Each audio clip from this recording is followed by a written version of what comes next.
31/3/2025 দিনটি ছিল সোমবার। যদিও সোমবার, তবে সেদিন ছিল ঈদের ছুটির দিন। তো আমি বেরিয়ে গেছিলাম আমার ছোট ভাই সরোজকে সঙ্গে নিয়ে একটু ঘুরতে। ঘুরতে ঘুরতে আমরা চলে এসেছিলাম তাসাটি চা বাগানে।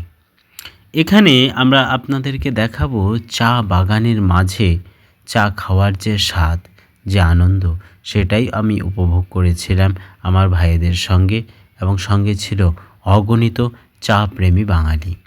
দেখতে থাকুন। বাঙালির সাথে চা ওতপ্রোতভাবে জড়িয়ে গেছে। সত্যি, বাঙালির চা ছাড়া আর চলেই না। সে হোক পাড়ার ঠেক বা বাড়িতে আসা অতিথিদের আত্মীয়তা, সবেতেই চা। আর সেই চা আমাদের একমাত্র ভরসা যখন মানসিকভাবে বিপর্যস্ত হয়ে পড়ি বা কিছুটা রিফ্রেশমেন্টের প্রয়োজন হয়। তবে সেই চা বাগানের মাঝে দাঁড়িয়ে চা খাওয়ার স্বাদ সত্যিই অন্যরকম।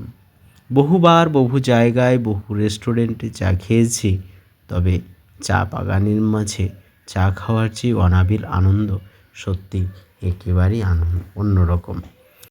পুরো ভিডিওটি দেখার জন্য অসংখ্য ধন্যবাদ।